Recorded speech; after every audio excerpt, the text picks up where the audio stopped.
Our speaker today is Scotty Scott. At least that's what everyone calls him. He does have a name. It's really James Scotty Scott. Scotty is a teacher over at Unity. That sounds like one job, but it isn't. His involvement with the Unity ministry is multifaceted, as is his entire life. He's always got around 6 different things going on. He's become quite well known for his humorous presentations, many of which include some of his poetry. His collections of many poems have been published. So please welcome the loud poetry guy, Scotty Scott. Good morning. Good morning. Wow. Okay, before we get into today's conversational topic, which is a tough one, by the way, that I committed to back in March.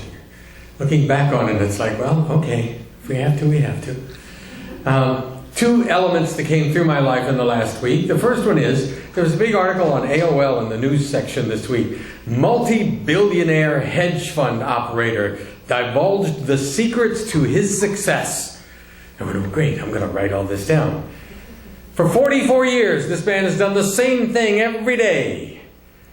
Meditated twice a day for 20 minutes at a time.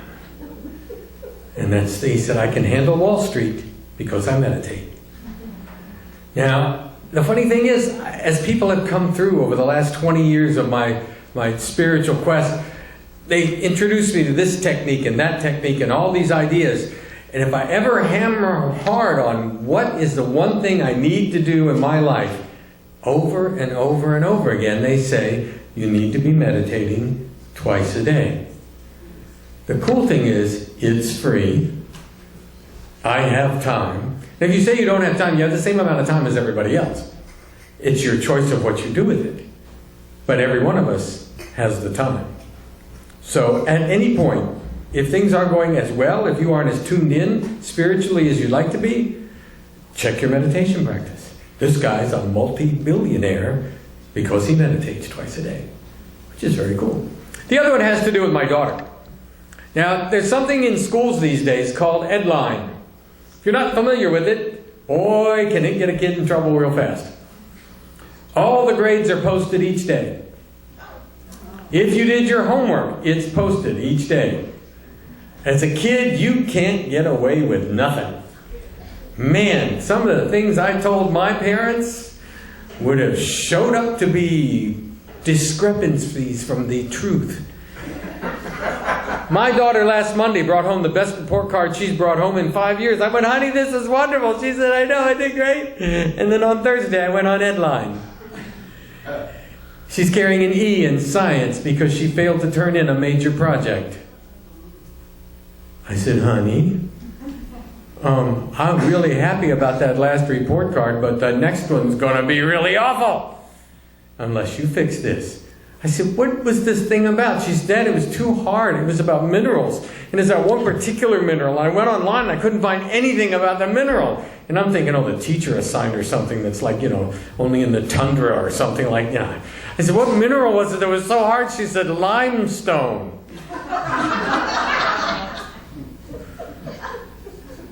You Googled limestone and didn't find anything? Yeah. I'm thinking, okay, now we just added the next lie onto the list. So she did the project yesterday in 4 hours, and it's done. But So let's get to today's real topic. Today's real topic is the metaphysics of the Phantom of the Opera. Where the heck did he come up with that? My gosh! I came up with it because somebody asked me to.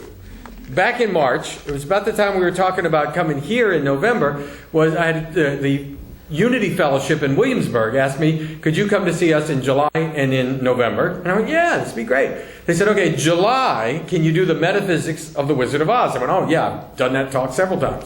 They said, and we have a request that in November you do the metaphysics of the Phantom of the Opera. I went, what? They said, it's easy, it's the Phantom of the Opera. Which I had never seen, never read, never nothing. I know it's a guy with a half a mask on his face, unless you're Lon Chaney, and then you got a whole one. So that's all I know. So I did it. I did it 2 weeks ago at the Unity Fellowship in Williamsburg. So I polished it up just a little bit. I'm going to go through it as quickly as I can, just because I want you guys to enjoy this process. Because the metaphysics part is the important part. The story, you can go watch yourself. The book, you can read yourself. Because normally when you do metaphysics, you look at a heroic story. And many parts of the Bible, many parts of many of the great spiritual works are heroic stories. And what that means is that the hero is usually the character that you latch onto. The reader becomes the hero, and the transformation of the hero becomes the transformation that you get to go through in that particular part of the story. This is not a heroic. There is no hero in this story. I looked at 3 different versions. The Lon Chaney silent version, the Gerard Butler musical version, as musically composed by Andrew Lloyd Webber. And if you're going to really do a story, you got to go back to the original book that the whole thing was based on, and that was Phantom of the Opera by Gaston Leroux. So, I went through all 3 of them. They have some differences of the plot and all. Whew, man, that was tough. Each of them tells a story in its own different way. The book is where everything started out. And like any other 200 to 300 page book or longer, you can't just take that and make a movie out of it. You know, if you had tried to make a movie out of each one of the Harry Potter books, as they got further into Harry Potter and got to the 6th and 7th books, you'd have had a 27-hour movie. That's not going to work. So, everybody who's made a movie off of this book has used just pieces of the plot. And now in the Lon Chaney version, and in every version leading up to the musical, the Paris crowd at the end kills the Phantom of the Opera. In the Lon Chaney version, he's behind a fence, but they're beating him to death, and then they throw him in the river. In other versions, they throw him off the roof of the opera building, or they throw him down a cliff. All sorts of stuff happens. That doesn't happen in the book. In the book, he dies because he predicts his own death. I'm going to die down here, and I'll die in a few weeks. And he does. The crowd doesn't kill him in the book. It does in everything that was quote-unquote a horror movie up to that point. And then when you get to the musical, he doesn't die in the musical either. In fact, he and the Viscount both live to be a ripe old age, because at the end of the movie, they're both visiting Christine's grave. It's a touching moment. So, Andrew Lloyd Webber actually, for those of you who don't know this, wrote a sequel, a musical sequel to Phantom of the Opera, set in Coney Island. He should have called it Phantom of the Hot Dog Stand, I thought. I'm on a roll. Yes, anyway. It's a terrible joke. Anyway, but he did that. He had 2 people rescue the Phantom, take him over to Coney Island, where he starts a sideshow that becomes an amusement park, and then he has an opera center, and then he calls Christine over. It had 4 rewrites in England during the course of it being produced on stage. It finally had minor success in Australia, and has actually never been produced on stage in the United States. It just wasn't all that good. Now, the weird part is that the whole time he's writing Phantom of the Opera as a musical, Andrew Lloyd Webber happens to be developing the career and his romantic interest with Sarah Brightman, which is a parallel to the plot of the Phantom of the Opera.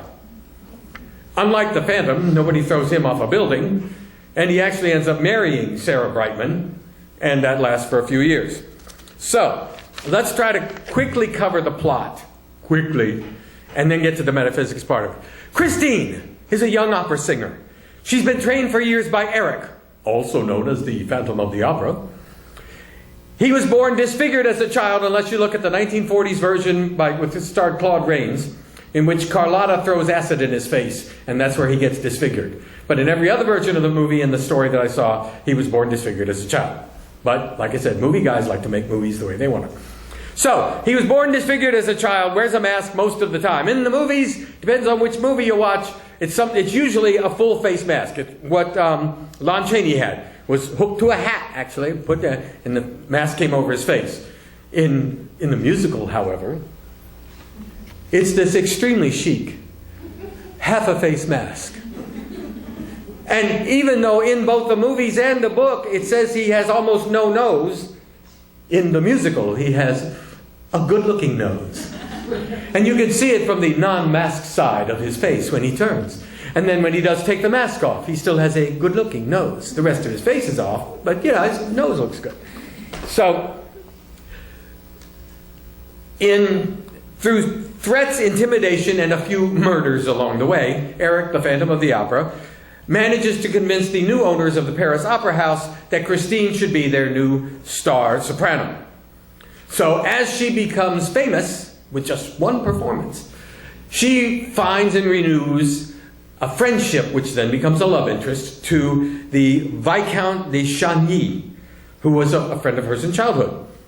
This ticks off Eric, who then spirits her down into the 5th level of cellars below the opera house. He tells her he wants to marry her, which really concerns her because she's seen him as a father figure the entire time. And her father had recently passed away, and she believes that her father had returned to her as the angel of music in the form of Eric. Is everybody following this so far? So he takes her down to the 5th level of cellars and says that he wants to marry her. Now she's really confused because she's got this guy she's in love with and she's got this guy who wants to marry her, and they're not the same guy. So Eric flies off into a rage. He finally, after doing a few more crimes in and around the opera house, he disappears for about 3 months as the opera house continues its season, and he finishes his masterpiece opera, Don Juan Triumphant. At the masked ball at the opera house, he appears, throws the score into the floor in front of the owners of the opera, announces they are going to do that next, and to prove his point, he of course has on a mask the whole time because it's a masked ball, and he fits right in because he's already a masked guy. So then during the opening night performance of this Don Juan Triumphant, he kidnaps Christine and takes her back down to the 5th level of the cellars. At this point, the Viscount, and usually somebody else, goes down to get her, no matter which level of the plot you've got, which version of it.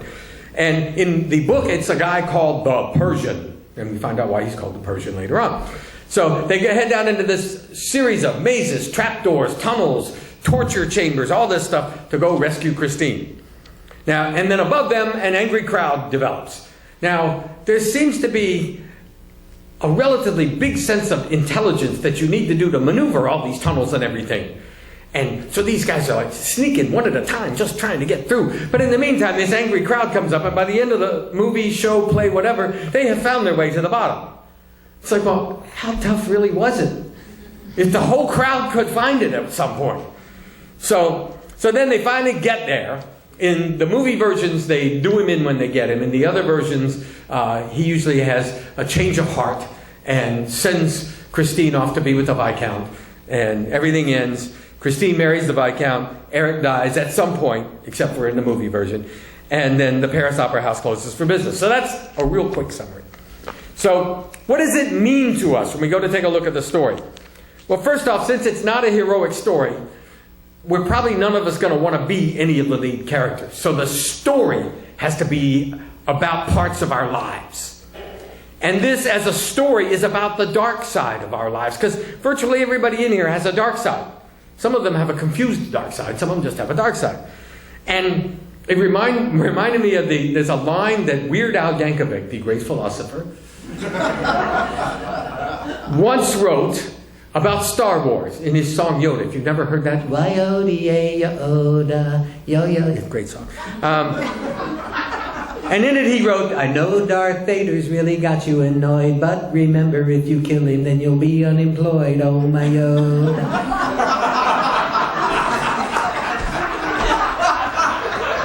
So the dark side is important because it's part of you. And you can't kill off your dark side. You gotta learn to live with it. If in the middle of the day you go up to a tree and you look at the dark side of the tree and you say, it's the dark side, I'm cutting it off. What you're left with is a half a tree that should fall over within the next 24 hours. The dark side is the other half. And that's what the dark side is for you. If you understand what your dark side is, what it's capable of, what it means to you, you can utilize that energy to grow your whole self. Do you know why plants lean toward the sunlight? I found this out on the Discovery Channel. Because the dark side grows faster than the light side. The light side is taking in the sunlight, the dark side is using it to grow. So a plant doesn't lean because it likes the sunlight, goes, oh, come here. It doesn't do that. It's going, very meditative. Meanwhile, the dark side is growing like crazy. So a plant leans toward the sun because the dark side is what grows. What's your life doing? The dark side could be what grows. So imagine, we are the whole story. But let's look at the individual characters, see what they mean to us, and see where each one of them can help us. The main character is Christine. Christine represents a part of us that's very creative, eager to learn, but she's also very confused. Like I said, she thinks Eric, the Phantom of the Opera, is her father, who's returned as the angel of music and is here to help her with her career. Has a big shock when he proposes. But when true love comes into the picture for her, then she begins to get a better idea of what she really wants to do with her life, and it isn't Eric. And it isn't the angel of music. It's been the rest of her life with the Viscount. So ultimately we could metaphysicalize that and say, when love is your guiding light, everything's okay. She's had career goals that were not spiritual goals. And she's followed them up to this point. Other main character, Eric, the Phantom of the Opera. Brilliant, creative, an outstanding teacher of music, represents the side of you that becomes so obsessive and goal-focused that a few murders are just kind of an odd detail that happen along the way. Now, this, for those of you who don't know, this, according to the book, is not the first building he ever built. And according to the book, the Paris Opera House and all those 5 levels underneath, he was the contractor who built all that. There was a place in Persia, remember the Persian? Where he built a palace and a castle for somebody, and he built levels of tunnels and torture chambers and hiding places and trapdoors and everything. And they finally figured it out, and he committed a few murders along the way, and they finally chased him out of the country, and he ended up in Paris. And somebody said, we need somebody to build the opera house. He went, ooh, me. And that's where it all started. So, Eric is brilliant, but Eric has reality issues. Eric has moral issues. But Eric, the biggest issue he has is that he's so obsessed with his love of music and his love of Christine once she appears, that nothing else matters. The end will justify any means. And when you focus on the end result only in any situation, you're going to be in trouble. Because if you're doing spiritual things, right things, then the appropriate end results will always happen. But if you're not, if you're looking towards an end result, I need this, then you may get that, but you may hurt people along the way. So, and it's interesting that in the book and in every movie, there are places where you feel compassion for Eric. You feel sorry for him for a minute. And then within usually 30 to 60 seconds, he throws a rope around somebody's neck and strangles them to death. And you don't feel much compassion for him anymore after that. One of the side characters, and the only one we'll talk about, is Raoul, the Viscount de Chagny. Typical love-struck male in this story. In the Lon Chaney version, he's older, slick, and determined to keep Christine. In the book, he's usually just called that little chap. And I don't think I'd want to go through a novel being called that little chap. And in the book, what he does whenever there's big trouble is he screams, he yells, he makes loud noises. It's like, this is an unpleasant individual to be around. How can Christine be in love with this guy? I mean, every time that they're hiding, he and the Persian are hiding from the Phantom. As it's getting deeper and deeper, the Persian says, okay, this is where we need to be quiet. And the guy's like, we need to what? We need to be quiet. Quiet? When? Now. Right now? Yeah. Why? Because he'll find us? Yeah. Okay, geez. Not a guy you want to hang around the library with, you know. So, but he also represents love and a sense of love that gets you back aligned to where you need to be. So, the metaphysics of this story actually speaks to fear. Because the fear that all the people have, see, they don't think this guy is a guy. It's not until the very end when they figure out he's a guy, they figure out they can probably kill him. They think he's a spirit. And because he's a spirit, they think he's untouchable. They live in fear of this spirit. Had they known from the beginning he was a guy and was therefore mortal, they would have stopped all this long before it happened. But because of his ways of moving in and out and around, because he knew about the trapdoors and tunnels and everything, and they didn't, They think he's a spirit. They have fear. So everybody in and around the opera house lives their lives based on fear. So, that's really the key to it all. You let love be your guide. And fear, as you know, is the opposite of love. So if you can get love into the lead position in your life, all will be well. So, now we have run longer today, I believe, than we want to run. I had a poem to close with, but I think I will pass on it and let...